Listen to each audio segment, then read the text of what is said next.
Let's jump into some productivity and GDP numbers because we know that the GDP is really the economic viability of that country, that province, that city, and that is what real estate attaches to because GDP leads to jobs, jobs lead to population growth, and those three things power the real estate market. Even though right now it's being totally influenced by interest rates, politics, lack thereof, so on and so forth. We always here at the Real Estate Investment Network and on this show get anchored to what's going on in GDP. So we've got a cool little chart here in terms of comparing GDP, whether it's a hard landing, soft landing, we'll see where that's going.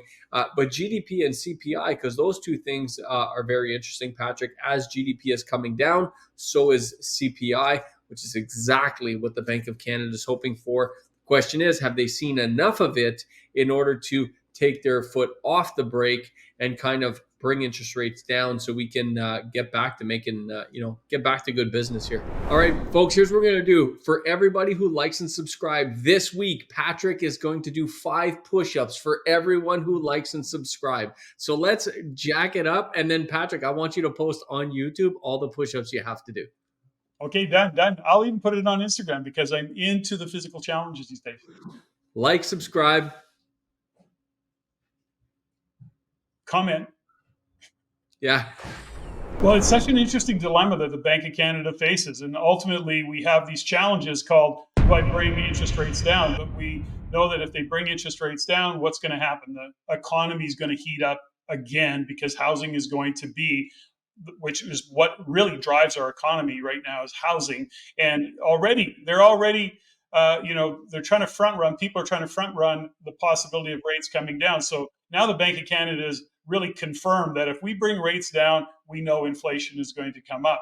On the other side of that equation, if they don't bring rates down or they actually threaten to increase rates, we have another problem, which is the fact that the economy will slow down dramatically even more. And keep in mind, JG, when we look at our productivity chart, our productivity isn't real. It's like, don't even use the word productivity because it's not productive. It's still a very soft economy being driven by housing, and we got lots of work to do. Oxford Economics here is fascinating because they're predicting Q3 of 2023. They're predicting GDP that's going to be negative in Q3, negative in Q4, negative. That's 2023, which, by the way, Q3 2023. Those numbers were revised up, right, Patrick? I believe, if memory serves me right. Q4 2023, Oxford Economics is predicting either flat to slightly negative GDP. And then they're definitely predicting Q1 2024, which is what we're in right now. Like, we're right in the middle of it. They're definitely predicting that one to be, again, 0 to negative. And then we start to bounce back, according to them, in Q2 of 2024, and then we start to ramp back up. But I'm curious, and I wish they would have put on their chart here, because you can see on the top of the chart, you can see how this is going to have an impact on CPI. They expect CPI will come down as the economy lands softly or doesn't, whatever the case may be. I'm curious to see if you overlapped interest rates on this chart, where interest rates would go, because now everyone's got their own opinions on where interest rates are going to go. And some people are going to say, we're not going to see any interest rate cuts until way late in 2024, if not 2025, people are saying now, Patrick. I'm starting to think that myself when we look at the dilemma that the Bank of Canada has, given what's going on economically. It is a very, very complex situation that we find ourselves in. And we've never found ourselves here before because there's so many global macro issues that are happening, as you know. And even with supply, when you look at what's happening in Panama, the Panama Canal, and the shutdowns and the lockdowns and boats not being able to get through. I mean, there's a lot of things that are happening, but we also don't need the inventory.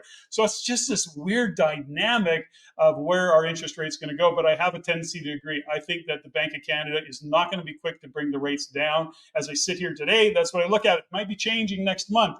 But I think ultimately the lag in GDP, I think we're going to start to see. And we won't know this, by the way, until the second quarter of 2024. But I think the first quarter of 2024, where we are today, when we finally get the real numbers, we're going to find out that it's slowed down a lot more. We can't negate or minimize the reality of these contractors, developers, builders, the real estate industry overall slowing down. Going to be a lot of construction jobs out there. And JG, I know that you're enjoying the benefits of having access to trades given your own business. You're starting to see I can get talent. I'm not being priced out of the market. I'm actually getting applications. People that show up want to work. Is that the case? I don't want to put words in your mouth. Yeah, no, number one, it is totally the case. Number two, the price of these trades is finally coming back into line. And they're competing for the business. You know, they really are. I'm hearing things like, hey, what does this price need to be for me to get the business? You know, I'm hearing things like, I haven't been this slow in a decade. There's a lot of this stuff going on right now, Patrick, and it's good because it's definitely creating some competition in the space, which is fantastic. Now, I don't think it'll last, by the way. I think it's relatively short-lived, but the projects I got going on right now, it's really good for those projects because we're able to keep the budgets low. We're able to keep the budgets in check.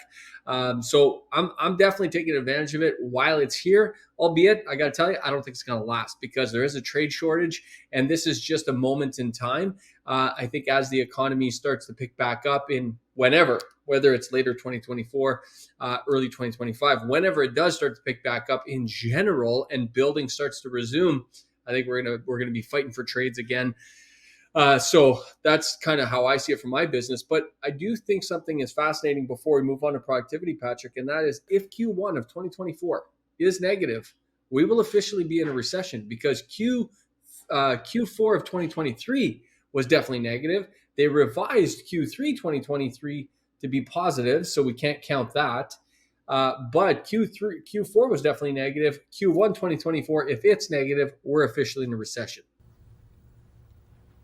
Yeah, and I actually see us going there now that the lag's catching up. I think there's a very, very strong chance that we will hit recessionary numbers. All right, this goes against everything I stand for, but desperate times call for desperate measures.